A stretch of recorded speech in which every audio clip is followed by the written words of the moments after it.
Hi guys, কি খবৰ? আপোনালোকে থাম্বনেল দেখি গম পাইছে মই আজি আপোনালোকক কিহৰ ওপৰত ভিডিঅ'টো প্ৰস্তুত কৰিবলৈ আহিছোঁ।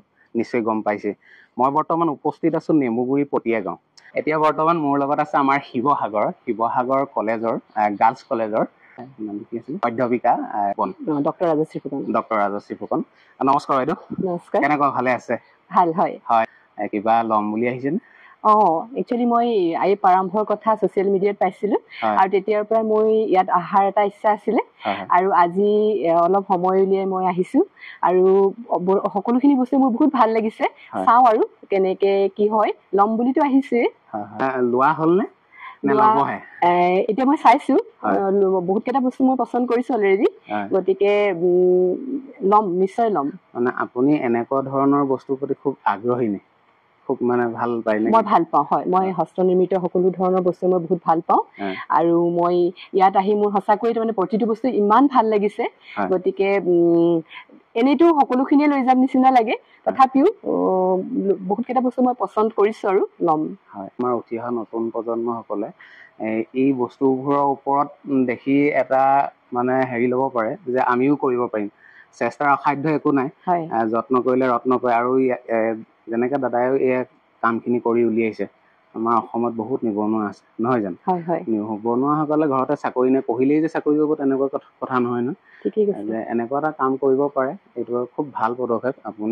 আপুনি আহি ভাল পাইছে, মই আহি ভাল পাইছোঁ, মোৰ লিখীয়া আৰু 10গৰাকী আহক, অসমৰ বিভিন্ন চুককোণৰ পৰা আহক, আহি ভাল পাব। ইয়াত এইবোৰ দেখি যেতিয়া ভাল লাগিলে না, ভাল লগাৰ পিছত মানে মনত পৰিলে লগালগ বোলো যিজনে এতিয়া মানে আমাৰ ইউটিউবাৰ তেওঁকে বোলো লৈ আনি বস্তুটো দেখাম।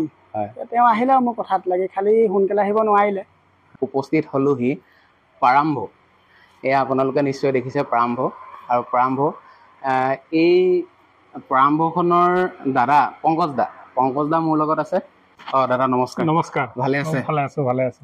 আপোনালোকৰ এই প্ৰাৰম্ভখন মানে ছ'চিয়েল মিডিয়া, ইউটিউবে হওক, ফেচবুকে শুনি আছো বহু দিনৰ পৰা যে এখন গাঁৱৰ ভিতৰত যে নেমুগুৰি বকথা গাঁৱৰ এনেকুৱা এখন ভিতৰুৱা অঞ্চলত এনেকুৱা এখন যে আছে, বহুতৰ মুখত শুনিও আছিলো আৰু ভিডিঅ'তহে দেখিছিলো, বাস্তৱত আজি আহিলো। পংকজ দা, এই আপুনি যে এয়া কাঠৰ পৰা সম্পূৰ্ণ ফেঁচা লুকটো কেনেদৰে আনিলে? এইবিলাক আচলতে মই কালেক্ট কৰোঁ। বিভিন্ন ধৰণৰ গছৰ মুহা গোটেই আমাৰ বাৰীখনতে পাব। এই বস্তুখিনি নৰ্মেলি থাকে বহুত পুৰণা পুখুৰীবিলাকত থাকে, য'ত মাছ সোমাবলৈ দিয়ে বা নদীত উটি আহে।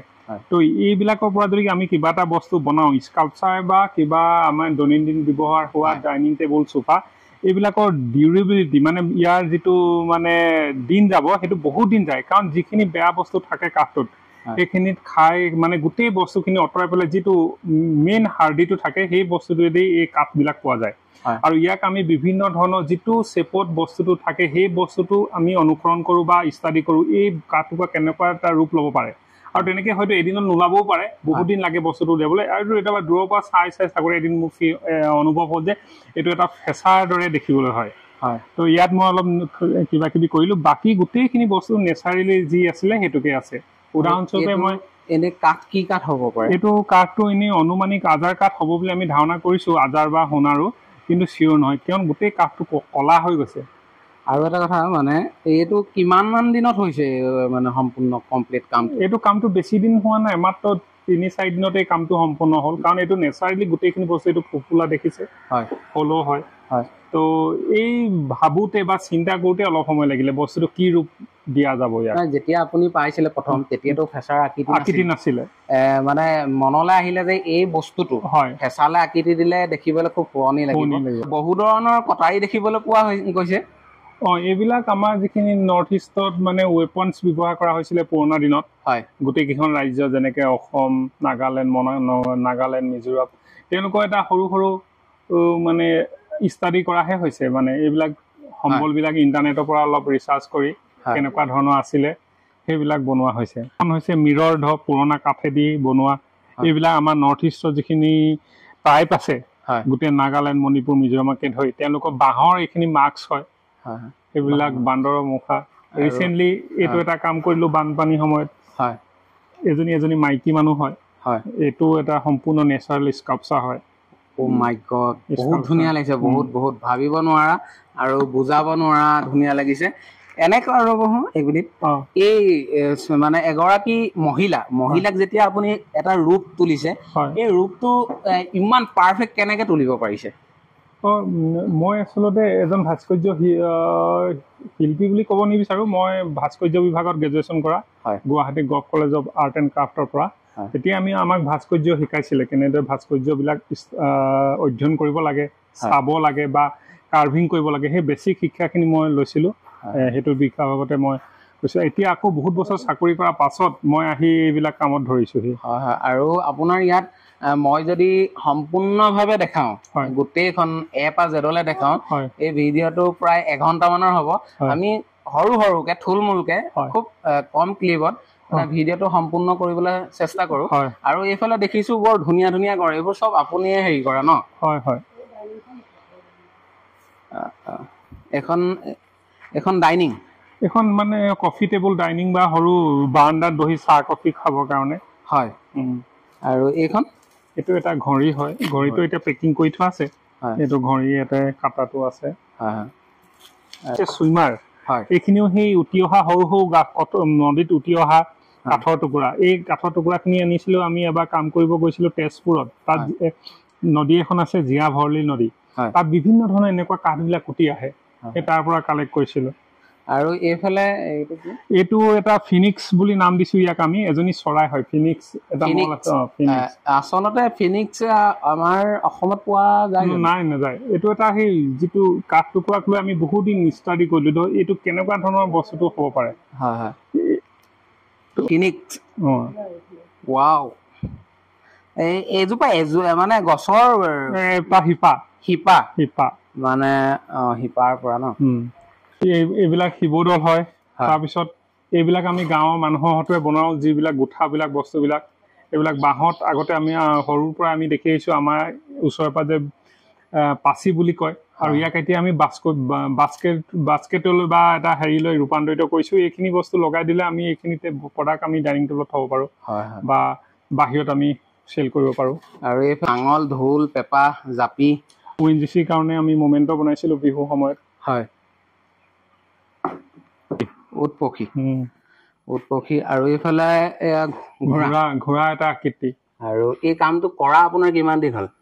এইটো প্ৰায় 2 বছৰমান হ'ল। প্ৰায় 2 বছৰ। আৰু ইয়াৰ এই কামখিনি যে আপুনি যে কৰি আছে 2 বছৰে, তাৰ আগত পৰিকল্পনাটো আমি আচলতে চাকৰি সূত্ৰে বেংগলোৰত আছিলোঁ। তো তেতিয়া আমি লকডাউনলৈকে ভবাই নাছিলোঁ যে অসম আহিম বুলি। তো তেতিয়া আমি কিন্তু মাজতে যেতিয়া চাকৰি কৰি থাকোঁতে ভাবোঁ কেতিয়াবা যদি অসমত যাওঁ সোনকালে যাব লাগিব। তো যেতিয়া লকডাউনত আমাক ভাবিবলৈ সুবিধা দিলে বা আমি অলপ স্থবিৰ হৈ গৈছিলে তো পৃথিৱীখন, তেতিয়া আমি চিন্তা কৰিলোঁ যদি যাওঁ এতিয়া যাওঁ আৰু ঘৰত গৈ কিবা এটা কৰিব লাগিব। তো আমি সোনকালে ইমিডিয়েট ডিচিশ্যন লৈ অসমত গুচি আহিলোঁ। অসমত যিহেতু আমাৰ ইয়াত প্ৰচুৰ পৰিমাণে বাঁহ বেতৰ অভাৱ নাই, আৰু এই যিটো পাচি বা বাঁহ বেতৰ যিটো শিল্পকলা, এইটো আজিৰ পৰা নহয় 100 বছৰ পুৰণা আমাৰ এইটো এটা শিল্পকলা। আৰু এই শিল্পকলাটোক যেতিয়া বেংগলোৰত আমি এনেকুৱা ধৰণৰ কাম কৰিছিলোঁ, তেতিয়া বস্তুবিলাক অভাৱ আছিলে, মেটেৰিয়েলবিলাক অভাৱ, কাঠ, বাঁহ। কিন্তু অসমত ইমান প্ৰচুৰ পৰিমাণে বাঁহ আছে, ইয়াক লৈ আমি কিবা এটা কৰিম বুলি ভাবিলোঁ। সেইটো কাৰণে আহিলোঁ অসমলৈ আহি যিহেতু গাঁৱত এই প্ৰদৰ্শনী মানে এই আমাৰ ডিজাইন ষ্টুডিঅ'টো খুলিলোঁ, মানুহে ভাবিলে যে গাঁৱত কি হৈছে, তেনেকৈও আমাক অলপ মানুহে ভাল পালে ইমান গাঁৱত খোলাৰ কাৰণে। এই কামটোৰ প্ৰতি কিছুমান খুব আগ্ৰহী। আৰু সকলোৰে মন থাকে বিভিন্ন টপিকৰ ওপৰত কিছুমানে কাম কৰিব মন যায়। এনেই এই কামটো কৰিবলৈ হ'লে কিমান দিন মান শিকিব লাগিব কামটো? এইটো এটা নহয়, এইটো এটা সম্পূৰ্ণ নিজস্ব ক্ৰিয়েটিভিটিৰ ওপৰত কথা। আৰু যিকোনো ল'ৰা এটা বা মনটোৱে কোনটো কাম কৰি ভাল পায় সেইটোৰ ওপৰত ডিপেণ্ড কৰিব, কিমান সময় তেওঁ দিব পাৰে নিস্বাৰ্থভাৱে। আৰু অকল যদি পইচাৰ কাৰণে ভাবি যে এইটো এটা বৰ ডাঙৰ বিজনেছ হ'ব বা পইচা ঘটিম তেনেকৈ কৰিলেও কেতিয়াবা সফল নহয়। কামটো কৰি থাকোঁতে যিটো ভাল পোৱা হ'ব সেইটোৱে এটা সফল বুলি ক'ব লাগিব।